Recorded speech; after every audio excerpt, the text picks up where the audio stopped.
It is a fact of life in the District of Columbia. This city is different than other cities. Washington, D.C. is a transient community. But the one thing that bound everybody together was that football team.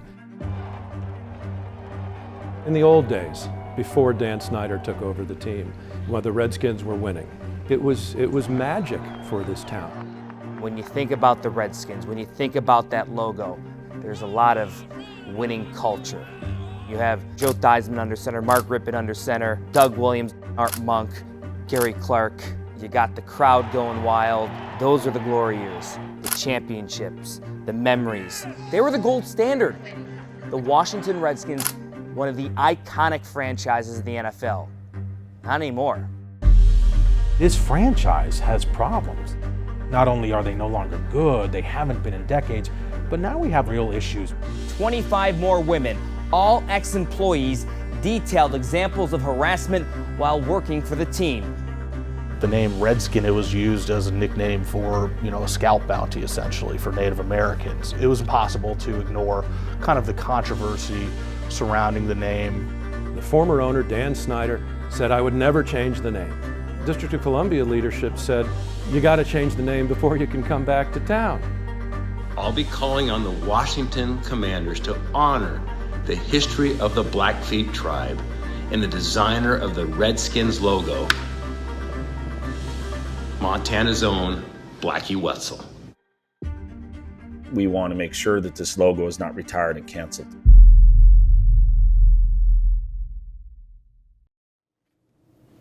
So Brad, first, give me some background. Who are you? What do you do here? Give me some background on who you are and who you are to this community. My name is Brad Bell. I'm a reporter with WJLA TV in Washington, D.C. I've been covering the region for really just about 40 years, I'm told.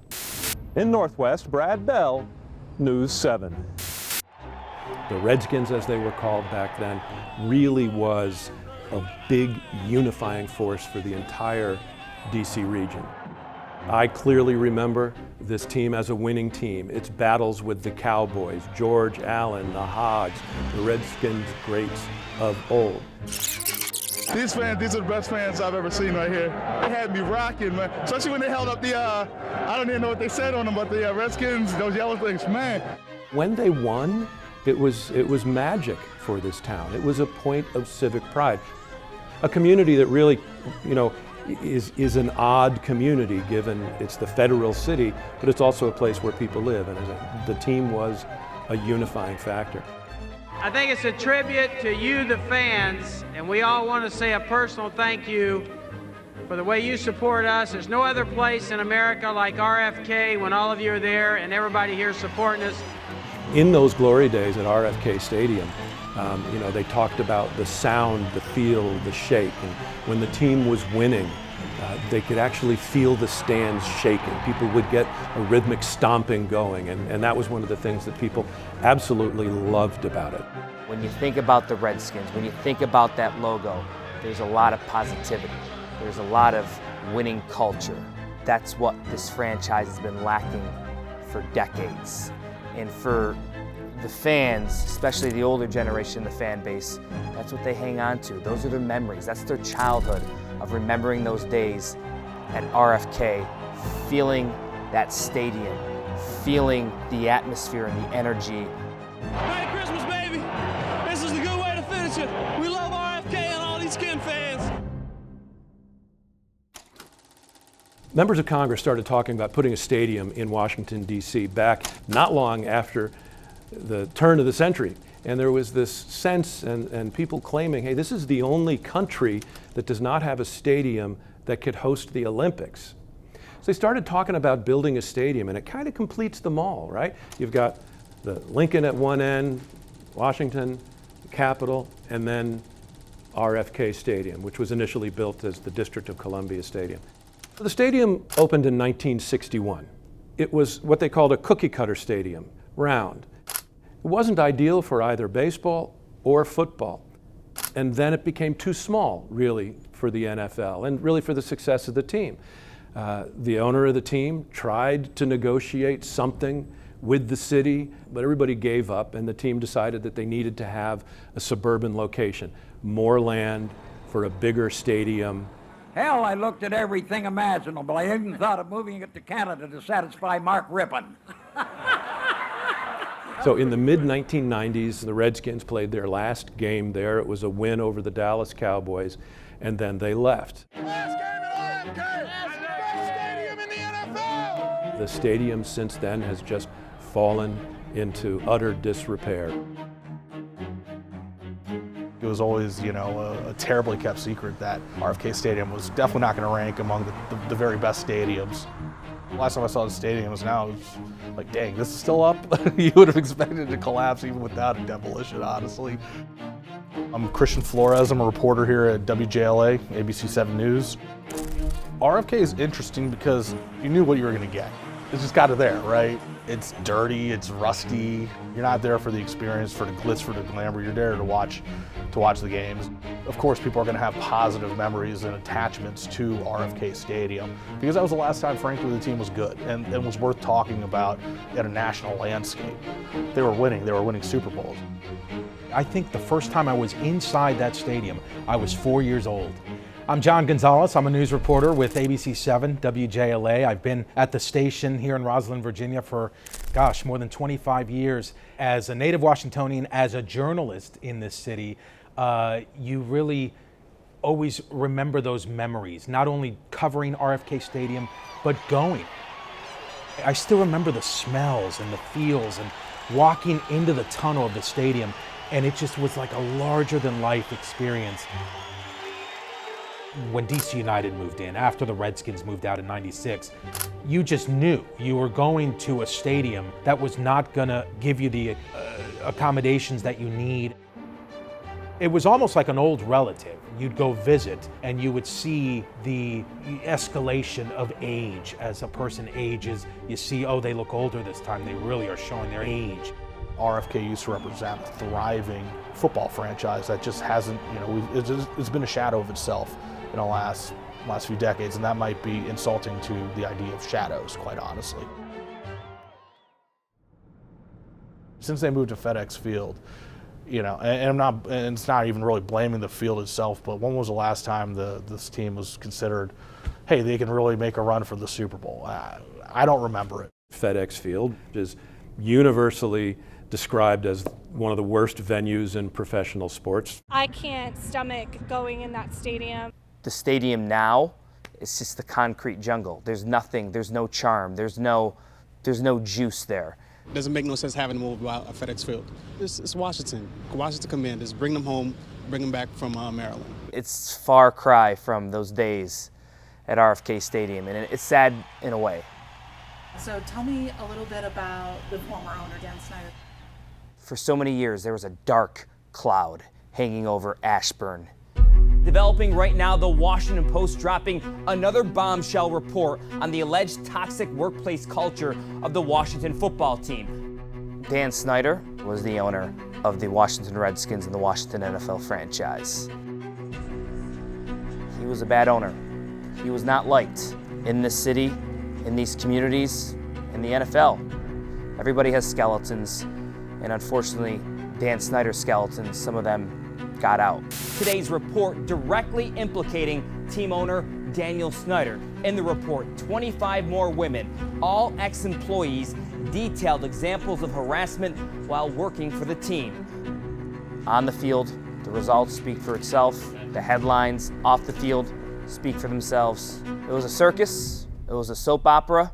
6 former team staffers testified about sexual harassment and a toxic workplace encouraged by management. Regardless of the direct allegations involving him, that the scope of harassment that they're describing, he bears some blame for that culture.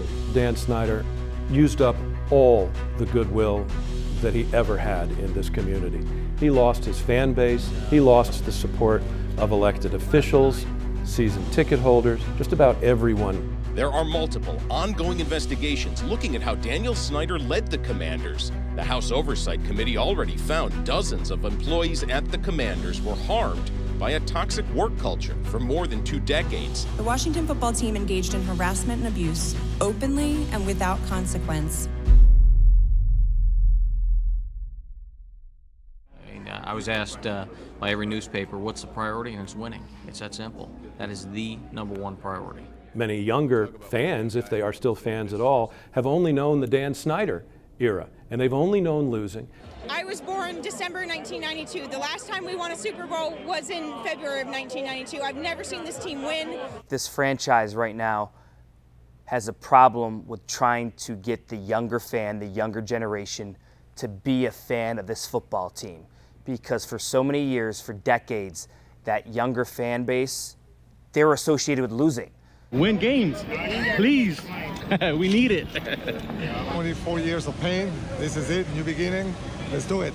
The fact that Dan Snyder was the owner and had done so many unpopular things made it easier for folks to use this franchise as, see, this is evidence that there's still racism, not only in America, but even in our sports franchises and things that we idolize. It was no longer about the product on the field. It was no longer, this team's not good. It was, this franchise has problems. This is a troubled franchise. And I think that's when fans started to really, I don't want to say reject the team, but started to really look deep into their fandom. You know, is it worth it? They need a little bit of pizzazz, man. That's what they need. They need that to get, to change the culture around here. We're not going to accept the way that they've handled the Washington football team. The fans that were kind of sloping negatively continued to once that happened. I think our franchise is not winning because we have an omen on our name and we won't change it.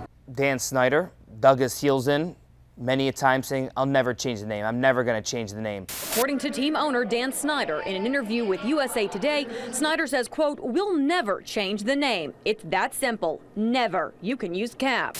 He did dig in his heels, and when you do that on any subject, you're going to create some animosity. Again, it is human nature. Towards the last few years of the team being called the Redskins, at every home and away game, it seemed like there were protests outside the stadium. Native American activist groups were at stadiums, even at their away games, protesting the name, protesting the logo. The changing of the name Redskins was a little different than other teams that have changed their names, even here locally, because of the meaning behind it. You're talking about bigotry, prejudice. You're talking about different races, different ethnicities. And I think that's where it almost became political. I'm not going to buy anything that says Redskins on it. That's like having the N-word on it. Anytime, race and, race relations are brought up, and in this case with Native Americans, but with this franchise in particular, that's always going to lead them into the national spotlight, given their history being the last team to integrate and then having the Redskins name for so long and being a major point of contention. And the team name not changing until after the George Floyd death.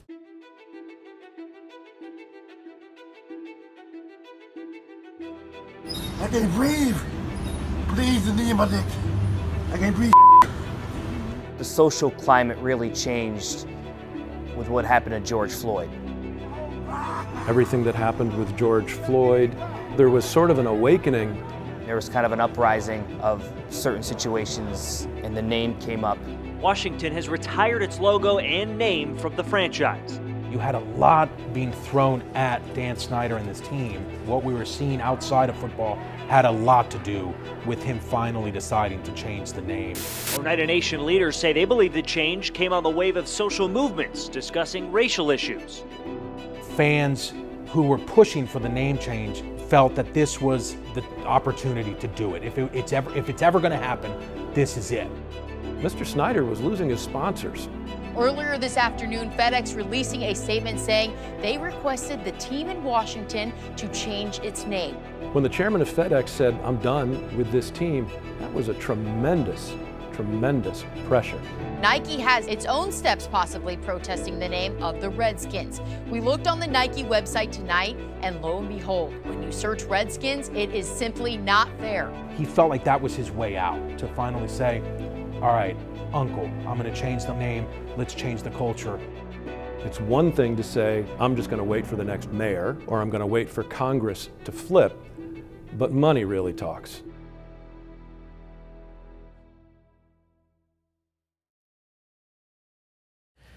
Today's a big day for our team, our fans, a day in which we embark on a new chapter as the Washington Commanders. By the end of the Dan Snyder era, Snyder had turned off every local elected official. He tried to play Virginia against Maryland, against the district, against Virginia, and the elected officials in those communities said they've had enough of Dan Snyder.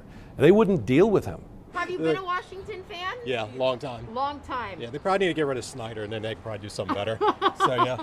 Dan Snyder is gone, and it is the greatest day that I can ever imagine. We actually can love this team again without giving a dime to Dan Snyder. There is an assumption now that the team known as the Commanders wants to come back into the city and would love to have a new stadium on that patch of land. A House committee just voted to move forward with a bill that could clear the way for the development of RFK Stadium into a mixed-use property, and that could include a new stadium. All of these talks now, even about a new stadium in the District of Columbia, they could not have happened during the Dan Snyder era.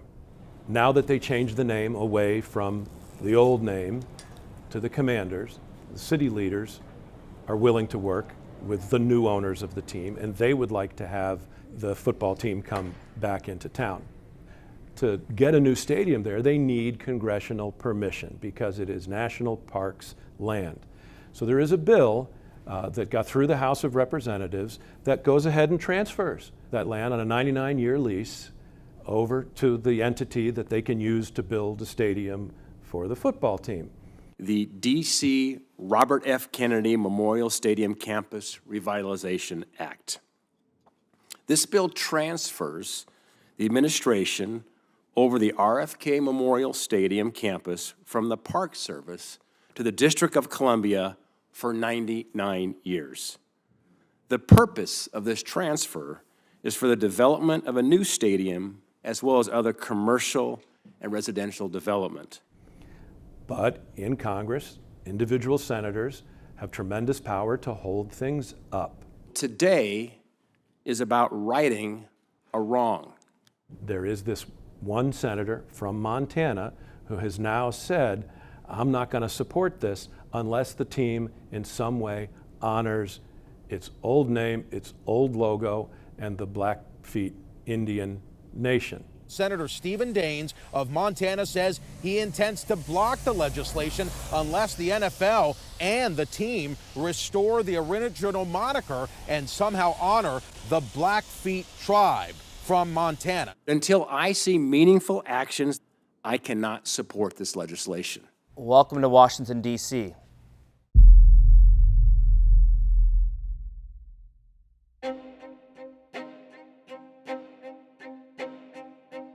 Over the last couple of years, there have been a number of different logos for the Washington NFL franchise. Of course, everybody remembers that old logo. That was retired in 2020. Then for a couple of years, you had the Washington football team logo. But once 2022 hit, the Commanders were born. That brings us to this past weekend. Washington head coach Dan Quinn wore a t-shirt that incorporated the team's old logo with their new logo. Commanders' new head coach Dan Quinn has a press conference usually before every practice. And in this particular instance, he wore an interesting t-shirt that caught the eye of all the media members and reporters there.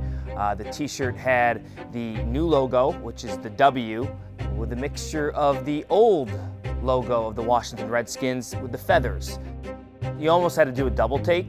You wondered how, once this got out there publicly, what the reaction was going to be because it was so jarring. When I first saw an image of him at that press conference, my jaw dropped. And I don't believe in coincidences. When Washington Commanders head coach Dan Quinn wore this t-shirt the other day with the feathers hanging off of the W, maybe it wasn't a coincidence. The old Native American logo that the team once used will be part of the discussion on Capitol Hill this morning. A Senate subcommittee will hear testimony in just a few hours on the bill that would transfer the federal land here where old RFK Stadium sits to the district. Once that was tweeted out picture-wise from various reporters, caught on like wildfire, and the fans had something to say about it. A lot of them loved the t-shirt. It's amazing to see how many people supported the shirt. I mean, they're selling now online. People are buying them online. That's your old school generation of fans that are craving for that return of that look. It kind of stirred up the whole, could the name be coming back? Could the logo be coming back?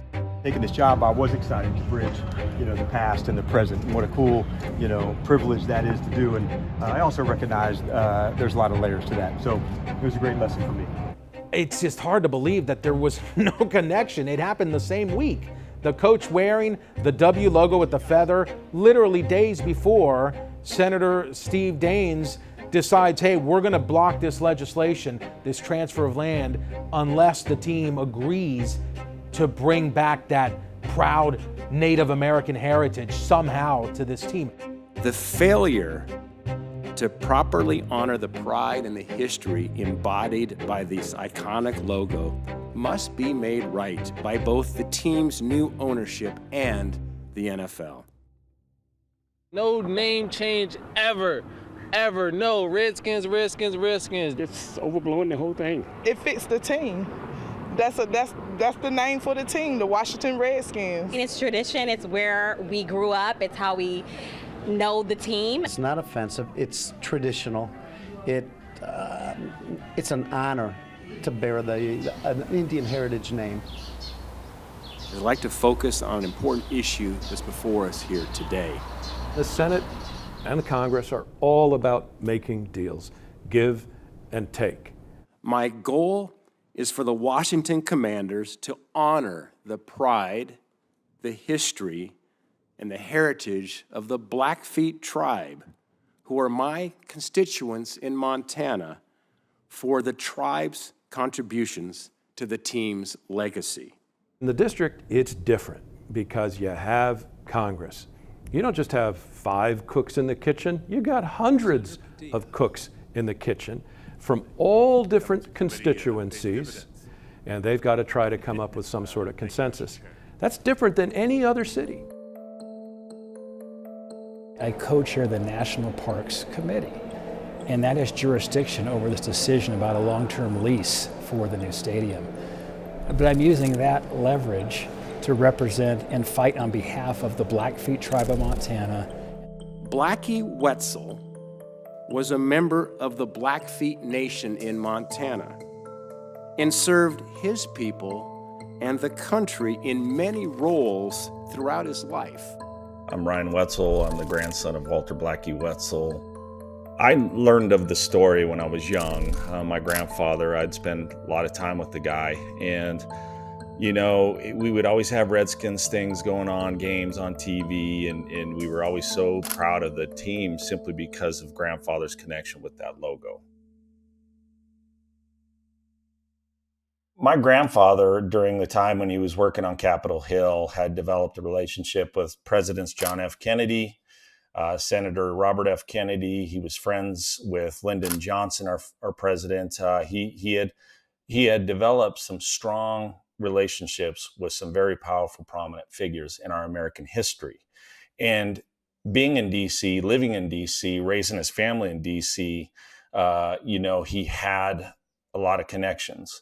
And being a Blackfeet tribal chairman and being a Blackfeet chief and a representation of the Native American communities nationally, he saw an opportunity strictly with this organization and what they represented.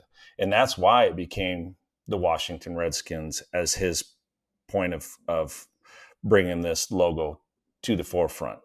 In 1971, Blackie met with George Herbert Allen, who was then the head coach and general manager of the Washington Redskins. Blackie Wetzel encouraged him to replace the team's R logo with something that represented Indian country. He was not appreciative of that R. There was a story that was shared that he and Vince Lombardi, he brought that R and designed it because he liked how the G looked on the Green Bay Packers helmet. So he brought this R in, and when my grandfather saw that, there was a story told that he brought this profile in and said, if you're going to represent our people, we're going to take this thing down. This R is not in representation of our people. And that was his main motivation. He brought this logo in as, this is a real Indian. This is a real story. This is who I am. And I would like to see this on the helmets moving forward. This logo was inspired and envisioned by Wetzel as a tribute to Native Americans. It's not a caricature. It is a depiction of pride, of strength, of courage, of honor. This logo was not a caricature. It was actually a rendition of Chief Two-Gun Whitecalf, a Blackfeet chief.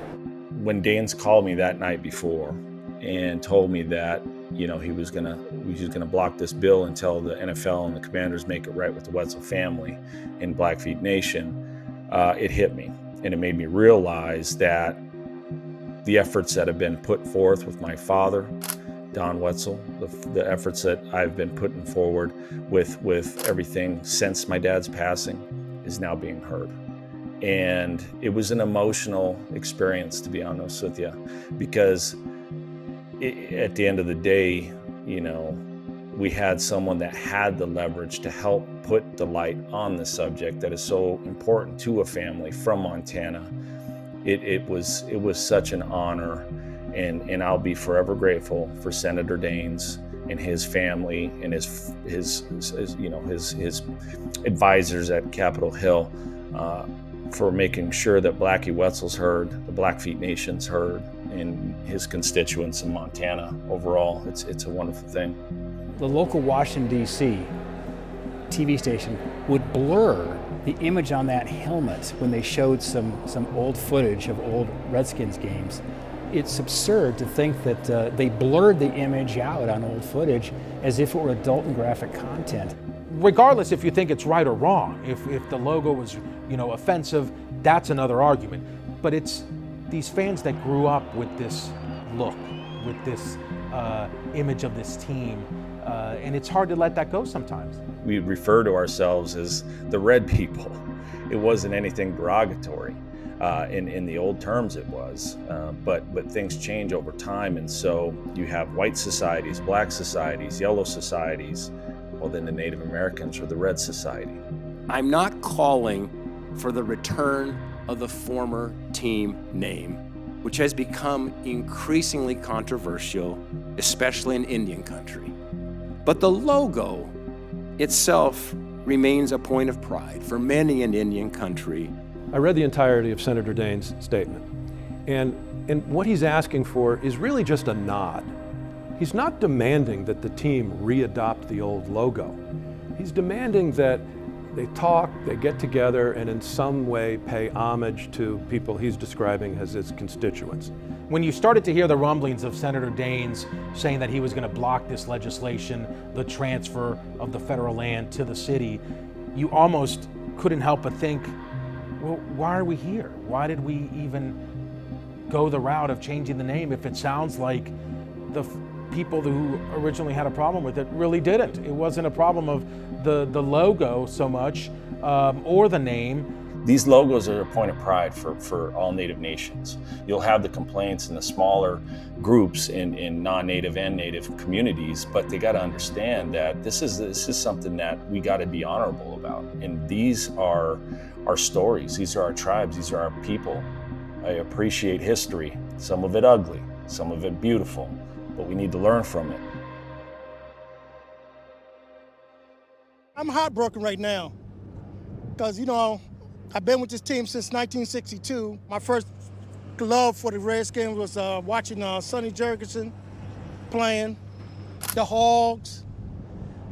Right now, the feeling I'm having right now is it's a sad day.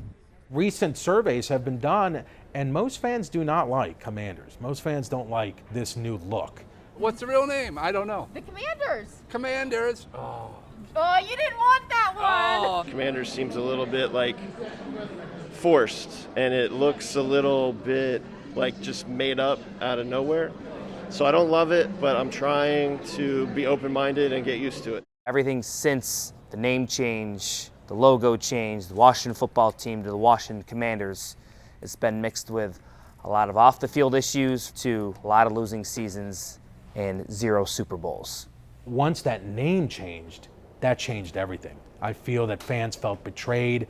I understand that there's been a lot of negative with the old franchise and the activities that were off field and such, and the lack of winning and the inconsistencies in just how the dynamics of the franchise has been over the years. They've lost fans.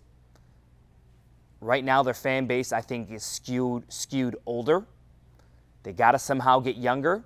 I'm sure there's plenty of fans that have adopted this new look, this new name, and are, of the mindset, let's move forward, forget looking back. What do you think of Washington Commanders? Oh my, that's what they went with? Yes! That's awesome. That is awesome. I think it's awesome. A new change, new start. I think it's pretty cool. I thought it was going to be the Generals, but I think it was going to be something in line with like the Commanders, Defenders, or the Generals. So Commanders is cool. I'm good with it. I'm good. I like it, and I can get behind it. And we are Commanders. We command this. I knew a change was going to come, so I welcome it. As long as we get to winning, it really don't matter. I think it's great.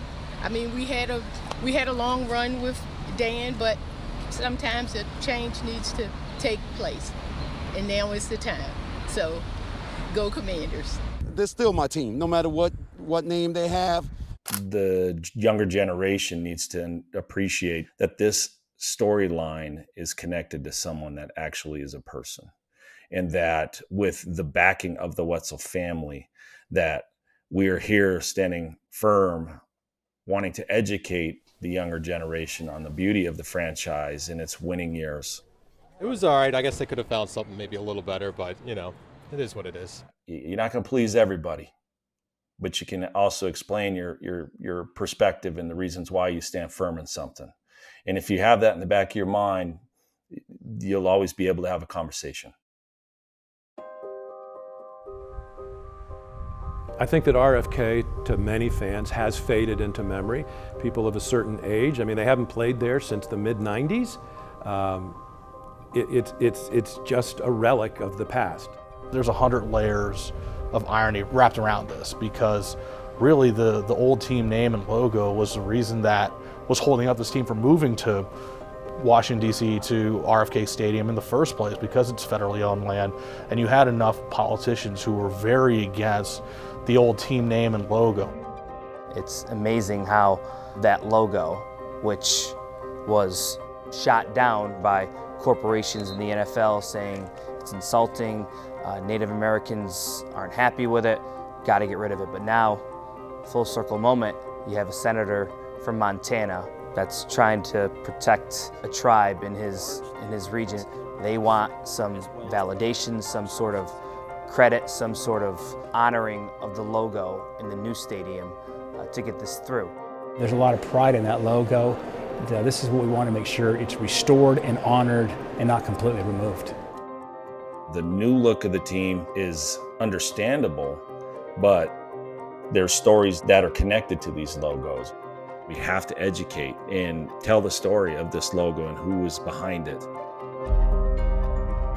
The license plate here in the District of Columbia is taxation without representation. Locals believe that, and this is just sort of another example where they feel like they don't have local home rule. This region, which was all Washington Redskins country fandom, it's slowly dissipated. And that's an issue and a problem this team has to address to get back to those glory years. Is this team ready for a fresh start under a new owner with a new name? It probably would be a popular thing. Will the team move to Washington? Nothing's going to move fast. It never does in this town. I do think they will. I think this team eventually will move back to D.C. Will it be at RFK? That's the big question. They're the Washington Commanders. You want them in Washington, D.C. I think there'd be a lot of excitement. We're not asking for much. We're just asking that they would honor the logo in a meaningful way that would satisfy the Wetzel family. The name's important. The logo's important, but a winning football team here in Washington changes everything. My grandfather still represented that logo. We can't erase the ones that came before us. It's a winning logo and it's a winning family. That story needs to be told.